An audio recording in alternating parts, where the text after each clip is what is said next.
লস্করপুর বাগান ব্যবসায়ী, চা শ্রমিক এবং যারা উপস্থিত আছেন সকলকে সালাম এবং আদাব জানাচ্ছি। এখানে আমাদের অনেক আগে আসার কথা ছিল। আপনারা জানেন নির্বাচনী এরিয়াটা ভৌগোলিকভাবে অনেক বড়, যেখানে একবার গেলে বিভিন্ন কারণে রাস্তার ব্যত্যয় ঘটে। সেই জন্য সময় মতো আপনাদের মাঝে উপস্থিত হতে না পেরে আন্তরিকভাবে দুঃখ প্রকাশ করছি। সুপ্রিয় উপস্থিতি, আসন্ন ত্রয়োদশ জাতীয় সংসদ নির্বাচনে হবিগঞ্জ ৪ সোনারঘাট মাধবপুর আসন থেকে মোমবাতি প্রতীকে নির্বাচন করছি। শান্তি সম্প্রীতি মোমবাতি, এই মোমবাতি প্রতীকে আপনার মহামূল্যবান ভোট দিয়ে যদি আমাকে প্রতিনিধি নির্বাচন করেন, আমি কথা দিয়ে যাচ্ছি আপনাদের সুখে আপনাদের দুঃখে সব সময় পাশে থাকবো। আপনাদের যে প্রয়োজনীয় যে চাহিদা আছে, রাষ্ট্রের বাজেট থেকে আপনার জন্য চোরারঘাট মাধবপুরের জন্য যা বাজেট করা হবে, তার ১ টাকা মেরে খাওয়ার স্বপ্ন আমার নেই। যা দিবেন সুষম বন্টন নীতির আলোকে আপনাদের ঘরে পৌঁছে দেওয়াটাই হলো আমার প্রতিশ্রুতি। আমার ভাইয়েরা, লস্করপুর বাগান ব্যবসায়ী এবং শ্রমিক বৃন্দ, আপনাদের কাছে অনুরোধ করব, আমরা শান্তি চাই। যদি বলেন কি চাই? শান্তি। এমপি হওয়ার পরে কি ঘরে ঘরে এনে খাবার খাওয়ায়? ওনারা কিন্তু এটা প্রত্যাশা করে না। ওনারা একটা রাস্তা চাই, চিকিৎসা চাই, শিক্ষা চাই। এর বাহিরে আর কিছু আছে? শুধুমাত্র একটু ভালো করে শান্তিতে বেঁচে থাকতে চায়। আমরা দেখেছি চা বাগানে চা শ্রমিকদের সাথে দীর্ঘদিন ধরে যে অর্থনৈতিক বৈষম্য সৃষ্টি করেছে, এই বৈষম্য দূর করে টেকসই চিরস্থায়ী বসবাসযোগ্য বন্দোবস্ত করে দিতে হবে। আমরা দেখি নির্বাচন আসলে অনেক বড় ইশতেহার দেয়, নির্বাচনের পরে ইশতেহার তার ঘরেও খুঁজে পাওয়া যায় না। এগুলা পাবলিকের সঙ্গে ধোঁকা। আমি ধোঁকার রাজনীতি পছন্দ করি না। আমি মনে করি আমি শোষক নয়, আমি সেবক হয়ে পাশে থাকতে চাই। এই জন্য লস্করপুরবাসী, বাগানবাসী, আপনাদের অনেক কথা আছে, এগুলো আমি জানি।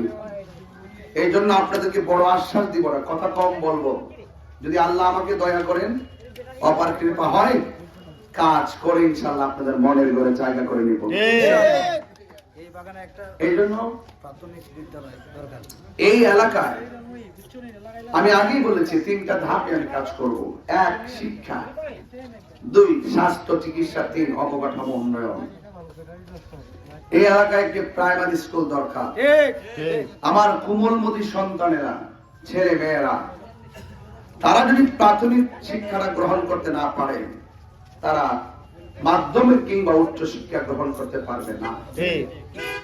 এই জন্য একটা বিল্ডিং তুলতে গেলে প্রথম ফাউন্ডেশন মজবুত করতে হয়। বাচ্চাদের ছোটবেলায় যদি তার প্রাইমারিটা ভালো হয়, তখন এই ছেলেটা এই ছেলে মেয়েটা সামনে হাই স্কুলে গিয়ে ভালো করতে পারে। হাই স্কুল যখন ভালো করে, তখন তার কলেজ, উচ্চ মাধ্যমিক লেখাপড়া ভালো করতে পারে।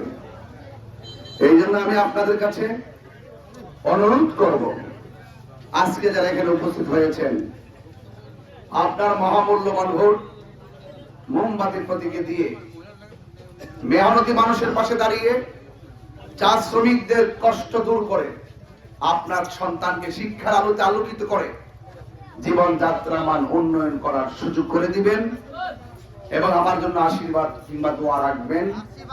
আমি আপনাদের জন্য দোয়া করি, আপনারা আমার জন্য দোয়া করবেন এবং পাশাপাশি আপনাদের নিরাপত্তা, আপনাদের যে নিরাপদ জীবন ব্যবস্থা, এটাকে অত্যন্ত নিশ্চিত করতে হবে।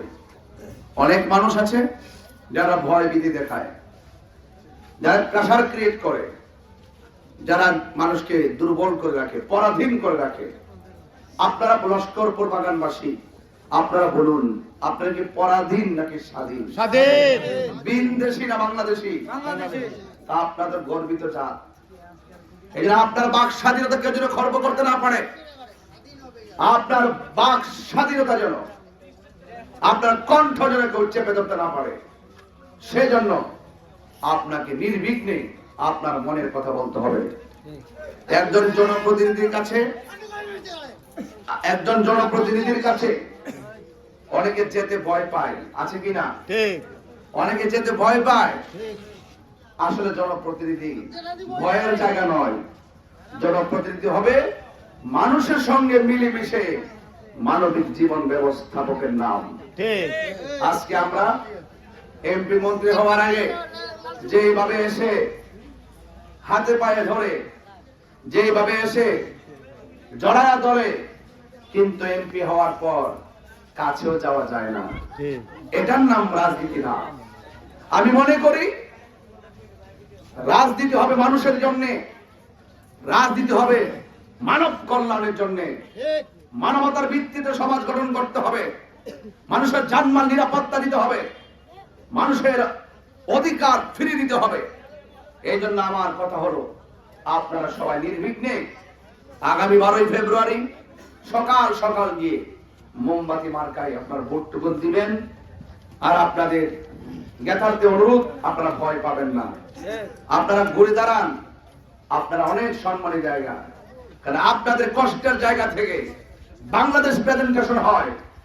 চা শ্রমিকদের চা পাতা তুলে যেভাবে আমাদের বাংলাদেশের আর্থিক অবস্থাকে স্বাবলম্বী করছে, যাদের মাধ্যমে আর্থিক স্বাবলম্বী হচ্ছে, তাদেরকে সেলট না দিয়ে তাদেরকে বাসস্থানের জায়গা দেয় না, চিকিৎসার ব্যবস্থা করে না, শিক্ষার আলোতে আলোকিত করে না। এটা রীতিমতো চা শ্রমিকদের সঙ্গে অর্থনৈতিক বৈষম্য করে। এগুলোকে দূর করতে হবে। আপনাদেরকে কথা জানতে হবে, আপনারা কথা তুলে ধরতে হবে, তাইলে আপনি দাঁড়াতে পারবেন। এই জন্য আপনারা সবাই আমার জন্য দোয়া করবেন। এবং যারা বাজার ব্যবসায়ী আছেন, আমার খুব ইচ্ছা ছিল সবার সাথে দেখা করা, কিন্তু আমাদের আরো প্রায় 7-8টি প্রোগ্রাম থাকার কারণে আমি যদিও হাত না মিলাতে পারি, কিন্তু সকল ব্যবসায়ীদের প্রতি আমার শ্রদ্ধা, ভালোবাসা, আন্তরিকতা জ্ঞাপন করে আজ লস্করপুর বাগান বাজার থেকে আমি বিদায় আরোপ করছি। আসসালামু আলাইকুম।